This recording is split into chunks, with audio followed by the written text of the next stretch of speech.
नमस्कार। एक और एपिसोड ऑफ सोलफुल मंडे लेकर आपकी सेवा में हाजिर है सरिता सबरवाल। उम्मीद करती हूँ जहाँ भी हैं आप खुश हैं, खैरियत से हैं और जिंदगी को एंजॉय कर रहे हैं। फेस्टिव सीजन का खूब आनंद भी लिया होगा। दीपावली की शुभकामनाएं रिलेटेड एंड ऑल्सो साल मुबारक टू यू। और हमेशा की तरह आज भी मेरे साथ हैं डॉक्टर तानाजी आचार्य जी, जो कि हिंदू फिलोसोफर हैं और हमें बहुत सी ज्ञान की बातें बताते हैं, शेयर करते हैं, और उनमें से कुछ बातों को भी हम अगर फॉलो करें तो हमारा जीवन भी अच्छा जीवन बन सकता है, सुखमय जीवन बन सकता है। लास्ट वीक उन्होंने बताया था हमें दीपावली के बारे में, उससे पहले सत्य और असत्य के बारे में बताया था कि सत्य क्या है और असत्य क्या है, लेकिन सत्य और असत्य को पहचानने की कोई कसौटी होनी चाहिए। उसी के बारे में आज के प्रोग्राम में हम बात करेंगे। आइए मिलकर सबसे पहले उनका स्वागत करते हैं। ताना जी, आचार्य जी, नमस्कार, कैसे हैं आप? नमस्ते जी, मैं ठीक हूँ, आप कैसे हैं? बिल्कुल, बिल्कुल ठीक। और आपसे जब बातें करते हैं तो बहुत कुछ सीखने को मिलता है, तो और भी अच्छा फ़ील होता है। क्योंकि जी। जो-जो मैं सीखता हूँ, पढ़ता हूँ मेरी भावना रहती है कि मैं उसको दे दूँ और इस संसार में जब तक है देते रहे और दे के चले जाएँ, ज्ञान लेके ना चले जाएँ। बात बहुत अच्छी बात है। और आप कहीं जाने वाले नहीं हैं, आपने यहीं रहना है, 100 साल से भी ज़्यादा जीना है और हमें नहीं। इसी तरह से सिखाते जाना है। हाँ जी। ठीक है, चलिए तो जैसे मैंने बिल्कुल। कहा ताना जी कि सत्य और असत्य के विषय में पर हमने बातचीत की थी, सत्य क्या है, असत्य क्या है, हमें सत्य को फॉलो करना चाहिए। लेकिन सत्य को पहचानने की कसौटी क्या है, सत्य की कसौटी क्या है, इसके बारे में मैं आज थोड़ा डिटेल में जानना चाहूँगी आपसे। अ, पहले बार हमने ये विचार किया था कि अ, बिना परीक्षा के कोई हम स्वीकार न करें, क्योंकि पता नहीं है वो बात सच है, झूठ है, हम उसको पालन करें, उसके ऊपर चले, नहीं चले। तो किसी भी ज्ञान की परीक्षा करना कोई गलत बात नहीं है और उसके लिए हमने सोचा था कि कोई भी कुछ कहे तो हम उसको क्यों, क्यों नहीं, जैसे व्हाई नॉट, हाउ नॉट, ये सभी विचार करके ही हमको फिर सत्य की परीक्षा करके फिर उसको अपने जीवन में धारण करना चाहिए। तो ये हम चर्चा की थी। पर एग्जैक्टली सत्य की परीक्षा हम कैसे करें, ये कसौटी बहुत इंपॉर्टेंट है। बिना कसौटी के, बिना परीक्षा के हम उसको स्वीकार नहीं कर सकते। और आज हमारी ये परंपरा है कि लोग धर्म के नाम से, ईश्वर के नाम से, किसी बाबाओं के नाम से बिना समझे जो बोले उसी को हाँ करते हैं। और क्योंकि मैं कंटिन्यूअस समाज में ये शिक्षा देता रहता हूँ, सिखाता रहता हूँ, संस्कार वगैरह करता हूँ, तो मेरे आँखों के सामने लोग बिना समझे हर चीज़ को मानने लगते हैं। मैं कई बार डाँट देता हूँ, जो आपने किया तो क्यों किया? पूछो तो सही, नहीं तो आप बताओ कि आपने क्यों किया? बिना समझे अंधे की तरह करने की जो है, वो बात ठीक नहीं है। और सत्य के जानने के लिए इसलिए सही जो कसौटी है, वो है ईश्वर को समझना। हुँ, और हुँ। ईश्वर को समझ के ईश्वर के नियमों के अनुसार चलना। तो जी। हम पूजा में, पाठ में, प्रार्थनाओं में जो ईश्वर को जानने का प्रयास करते हैं, वो इसलिए करते हैं कि ईश्वर को जानने से हम सत्य को जानते हैं। हुँ, क्योंकि ईश्वर जो है सत्य स्वरूप है, वो जी। अविनाशी है, यूनिवर्सल ट्रूथ है, उसके नियम सबके लिए समान हैं। तो ऐसे ईश्वर को जानने का अर्थ ऐसा होता है कि हम उस पूर्ण ज्ञान को, सत्य ज्ञान को हम समझे, जाने और फिर उसके ऊपर हम आचरण करें। जी। तो ईश्वर का नाम ही है ना, सत्यम शिवम सुंदरम। हुँ, तो हुँ, सत्य है वो ईश्वरीय है, जो हुँ, असत्य है वो ईश्वर का नहीं है। तो वो सत्य ही शिव है, कल्याणकारक है। और वो कल्याणकारक है तभी तो वो सुंदर है, आनंददायक है वो। हुँ, वो हुँ, आनंद स्वरूप है, सुंदर स्वरूप है वो, सबका कल्याणकारी है वो। ये ईश्वर का स्वरूप हमको समझने के लिए हम ओम के साथ मंत्रों का उच्चारण करके मंत्र में उस सत्य स्वरूप ईश्वर को जान करके सत्य को जानते हैं। और सत्य का तात्पर्य होता है कि ये संसार में क्या है, क्या नहीं है, जीवन क्या है, क्या नहीं है, क्या खाना चाहिए, क्या पीना चाहिए, ये सारे संसार में किस तरह रहना चाहिए, ये सब हम जानते हैं। क्योंकि ईश्वर क्रिएटर है, तो ईश्वर को जानने से हम क्या जानते हैं? ईश्वर के गुण क्या है, ईश्वर के कर्म क्या है, ईश्वर का स्वभाव क्या है, वैसे हमारा स्वभाव बने, वैसे हमारे गुण बने, वैसे हमारे कर्म बने। तो इस तरह से हम अपने जीवन को मोर गॉडली बना करके आनंद को पाए, संसार में सुंदरता को पाए, और जो है हम हमारा कल्याण हो और सबका कल्याण हो। जैसे परमपिता परमेश्वर सबका मालिक एक है, सबका कर्ता कर्विता एक है, सबका क्रिएटर एक है, सबका माँ बाप एक है, सबका गुरु वो एक है, वो एक ही है, ऐसा अलमाइटी परमपिता परमेश्वर को समझने से हमें ऐसा फीलिंग होता है कि ये संसार एक है, संसार में उसका अनुशासन है, उसका राज्य है, उसका एक तंत्र है। तो ईश्वर को समझने से वो एक तंत्र जिसके अनुसार हम सबको चलना है वो हम सीख लेते हैं। ईश्वर का जो ये विश्व है, ये उसका एक तंत्र है, उसके एक नियम होने से हमको एक नियम में चलना पड़ेगा, चलना चाहिए। और होता यह है कि उस एक ईश्वर के नाम से भी हम टुकड़े टुकड़ों में बटे हुए हैं, और फिर वही झगड़ों का मूल सब बनता रहता है। तो इसलिए उस एक ईश्वर को समझना, तभी हम उसके नियम पे चल करके हम सत्य को पा सकते हैं। और सत्य को पाना, ईश्वर को पाना दो अलग नहीं है, वो एक ही बात है। तो जैसे मैं ईश्वर के नियमों की बात कहूं, इसको थोड़ा संक्षिप्त करने के लिए, देखिए जैसे उदाहरण के लिए मैथमेटिक्स ईश्वरीय ज्ञान है, फिजिक्स जी ईश्वरीय ज्ञान है, केमिस्ट्री ईश्वरीय ज्ञान है। ये जितना भी ज्ञान है वो ज्ञान परमपिता परमेश्वर का है। इसलिए जी परमेश्वर जो है, ईश्वर जो है, ओम है, अलमाइटी है, ये सभी ज्ञान का करता है। कहते हैं ना, ऋषय मंत्र रष्टारः। हम ऋषि लोग तो केवल मंत्र को देखते समझते हैं थोड़ा बहुत, परंतु हम उस मंत्र के ज्ञान के कर्ता नहीं है। वो ज्ञान तो क्रिएटेड ऑलरेडी है उस परमपिता परमात्मा का, और उसके ऊपर सारी सृष्टि को उन्होंने उसकी रचना की हुई है।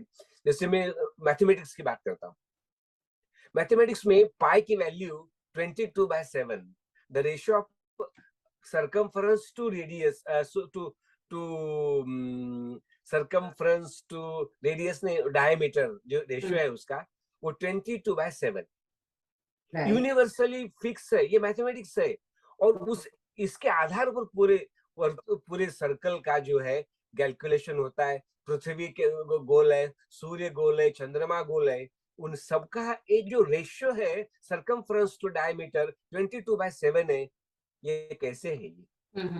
तो इसका मतलब हुआ कि उसका एक तंत्र, एक शास्त्र, एक मैथमेटिक्स, एक फिजिक्स, उसका एक एक सभी कुछ चल रहा है। उसको बिना समझे हम सभी संसार में एक नहीं होंगे।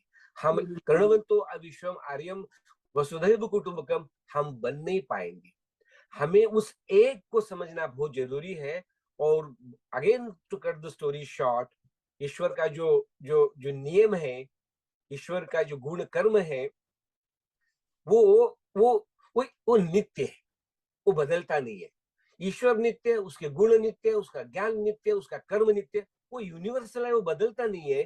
तो जैसे उदाहरण के लिए, जैसे ईश्वर के इन सभी, जैसे निराकार है, सर्वव्यापक है, सर्वांतर्यामी है, इत्यादि अनंत ये गुणों के साथ सत्य में, है। हाँ, अब ईश्वर के कर्म देखो, वो भी कर्म अनंत है उसका। सृष्टि की रचना करना, उसका पालन करना, उसका पोषण करना, कितना बड़ा काम, वो अनंत काम है, उसका अनंत बल है। तो उसके सामने तो हम कुछ भी नहीं है। तो ईश्वर के कर्मों में जो हमको फॉलो करना है, ईश्वर के गुणों को समझ के साथ साथ में ईश्वर करता क्या है? ईश्वर जो है कर्मों का अध्यक्ष। जैसे हम पाप करते हैं, पुण्य करते हैं, अच्छे बुरे कर्म करते हैं, इन सब का लेखा जोखा, इन सब का अकाउंट, और उसको रख करके उसके अनुसार सबको कर्मों के फल देना बहुत कठिन काम है। किसने क्या किया, कब किया, हमें खुद को याद नहीं रहता। उन कर्मों का हिसाब रख के सबको जन्म जन्मांतरों में कर्मों के फल देना, कर्मों के हिसाब से जन्म देना, मृत्यु देना, रोग देना, शरीर देना, सब कुछ चला देना, कितना बड़ा काम है। अब देखिए ना, सबका सांस वही ले रहा है, सबके सांस, breathe in almighty God, breathe out almighty God, सभी कुछ वही कर रहा है, शरीर के अंदर बाहर, यानी कितना बड़ा काम वो कर रहा है। उन सबका आधार क्या है कि सत्य, अर्थात मैथमेटिक्स, अर्थात क्या है, एक्शन इक्वल टू रिएक्शन। एक कांस्टेंट चेन है, एक्शन रिएक्शन, एक्शन रिएक्शन, जिसको हम कर्म सिद्धांत कहते हैं ईश्वर का। जैसे करनी वैसे भरनी, जैसा बोया वैसा पाया, कोई बदल नहीं सकता इसको। कोई कितना भी क्लेवर हो, कोई किसी रिलीजन, धर्म, मत, पंथ कुछ भी हो, एक ही नियम सबके लिए है कि जैसे करने करेगा वैसे फल भोगेगा। उसमें कोई अपवाद नहीं, कोई एक्सक्यूज नहीं, कोई कंसेशन नहीं है। तो ये जो ईश्वर का नियम है, ईश्वर को समझ के ईश्वर के नियमों पे चलना, अर्थात कर्म सिद्धांत को अपने जीवन में पालन करना, और इसको अच्छी तरह समझ लेना कि उसमें कोई फॉरगिवनेस नहीं है। दुनिया में कोई किसी काम के लिए अच्छे बुरे काम के लिए क्षमा नहीं है। कर्म करेंगे फल मिलेगा, जैसे करेंगे वैसा मिलेगा, जो देंगे सो पाओगे, जैसा बोओगे वैसा पाओगे।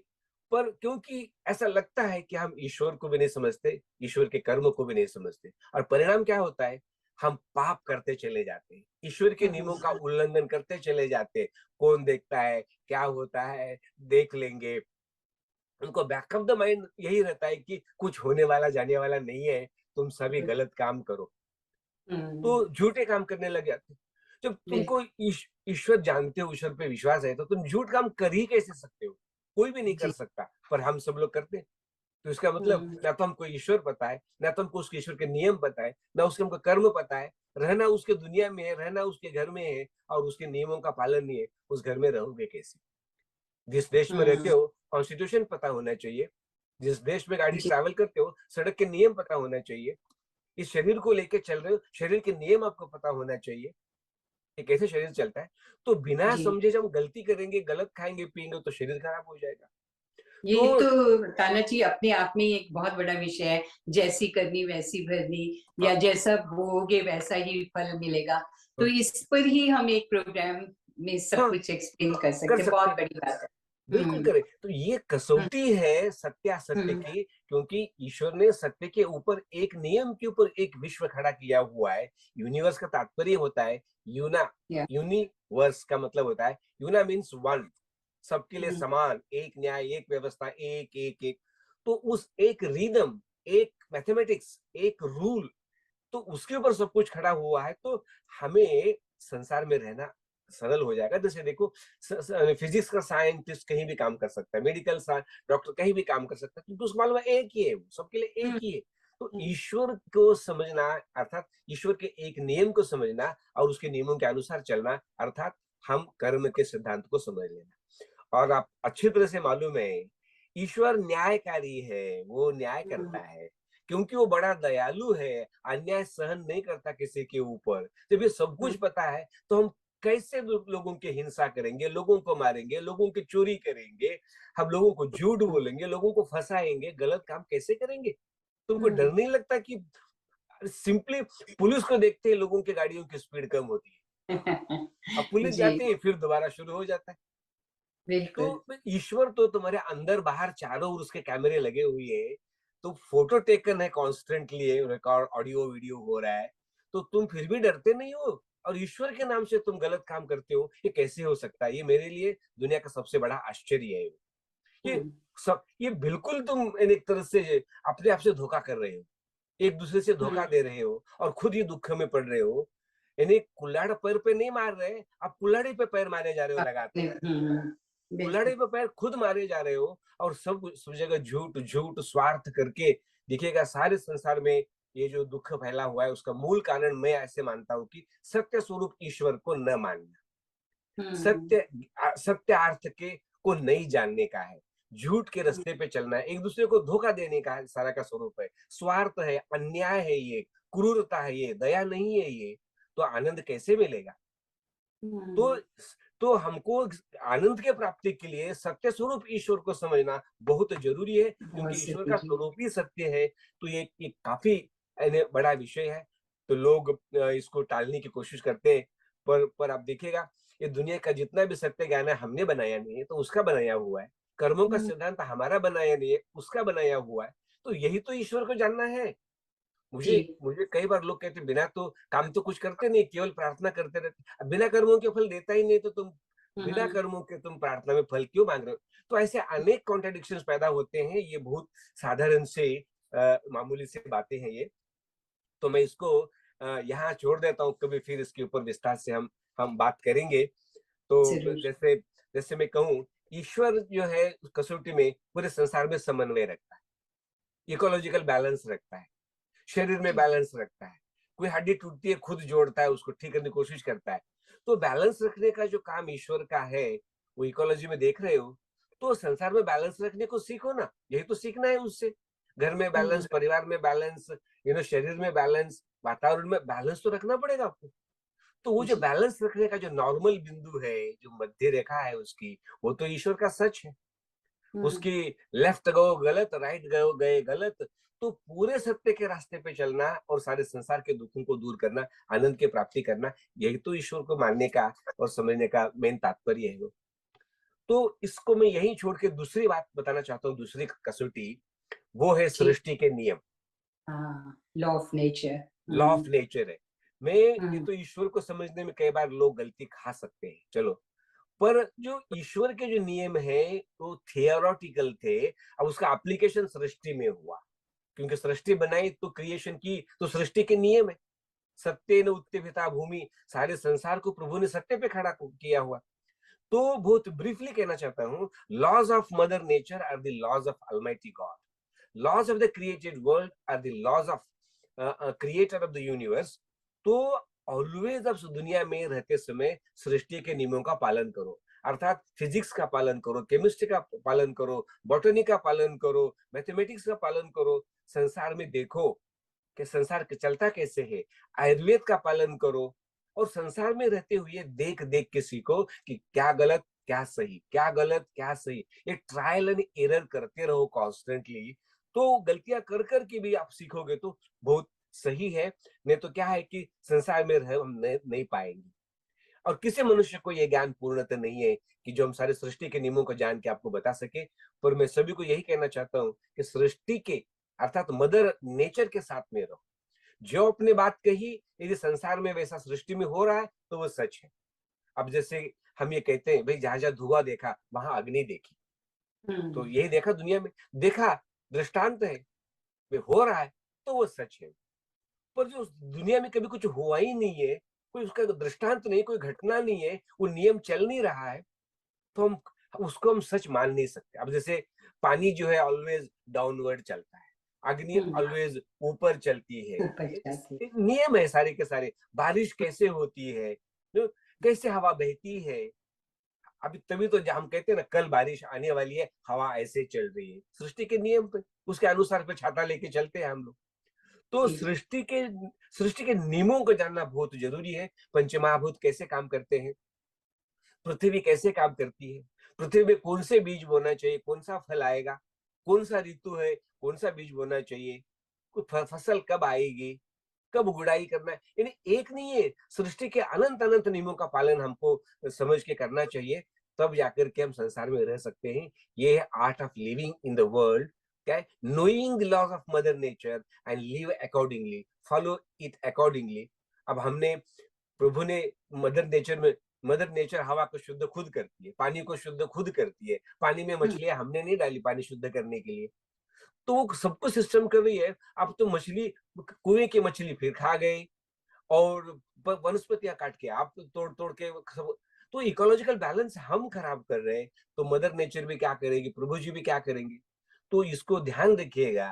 वो मदर है नेचर, वो प्रभु की बनाई सृष्टि है। उसका अपमान नहीं करो, उसकी हानि नहीं करो, उसके नियमों में चलो, उसकी पवित्रता को बनाए रखो, पोल्यूशन नहीं करो। तो ये सब बातें जो है हमको सृष्टि में रहते रहते सीखना चाहिए। इसके ऊपर दुनिया में कोई भी नहीं है। जो जी। है सो है। बाकी तुम्हारे इमेजिनेशन, आपके जो है विचार, आपके ओपिनियन, आपके डॉगमास, आपकी mythology has nothing to do with it. It's all above human brain है, और हमको कॉन्स्टेंटली सीखना चाहिए। और इस विषय में जहाँ वेदों का ज्ञान, ये सृष्टि विज्ञान है, तो उसमें आयुर्वेद जो है हमारा जो डेवलप हुआ है, वो उसी नियमों पे चलता है। और संसार के प्रत्येक काम सृष्टि के नियमों के अनुसार चलते हैं, जो कि प्रभु के बनाए हुए हैं। तो ईश्वर के नियम, सृष्टि के नियम दोनों एक ही है। जो इनके साथ जुड़ा हुआ है उसको किसी उपदेश की जरूरत नहीं है। वो ठोकर खाएगा, वो सीखेगा, संसार में रहेगा, देखेगा, वो सीखेगा। तो देख देख के सीख करके चलना चाहिए।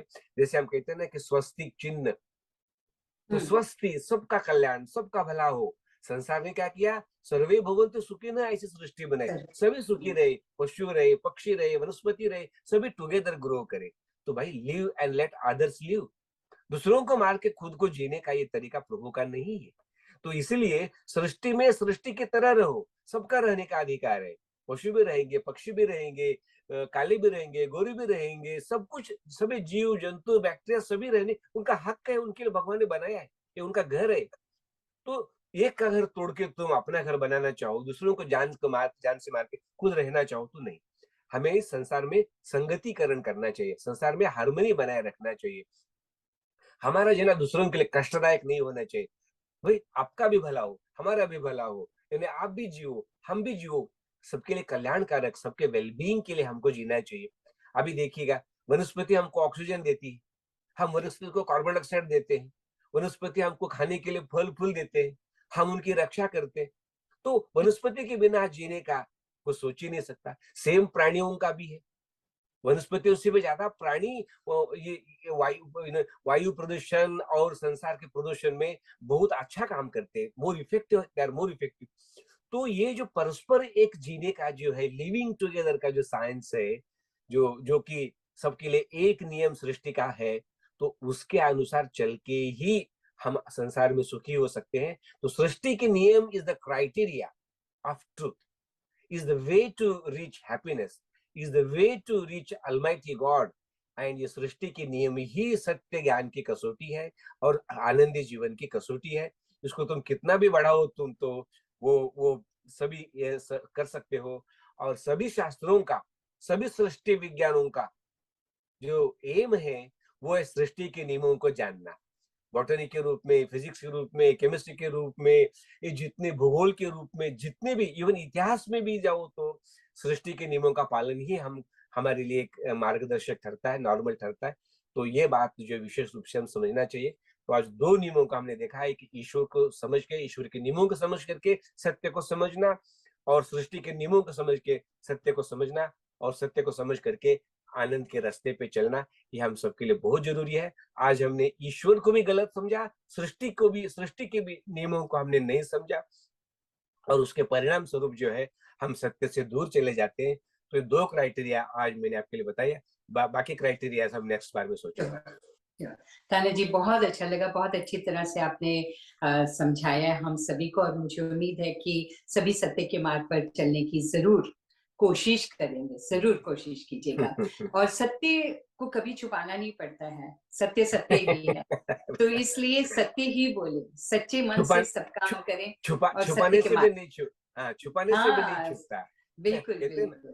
ना। तो सत्य के रास्ते पर चले, हमेशा ईश्वर के मार्ग पर चले आप हमेशा, और ईश्वर के बनाए हुए नियमों को का पालन हम करते रहें। ताना जी, बहुत बहुत धन्यवाद एक बार फिर से। और इसी के साथ मैं सरिता भी आपसे अब आज्ञा चाहती हूँ। अगले सप्ताह फिर मिलेंगे इसी प्रोग्राम द सोलफुल मंडे में, ताना जी से और बातें जानेंगे इसी विषय के बारे में। तो अपना और अपनों का ख्याल रखिएगा। मुझे आज्ञा, फिर मिलते हैं। Bye bye. नमस्कार। नमस्ते जी, धन्यवाद।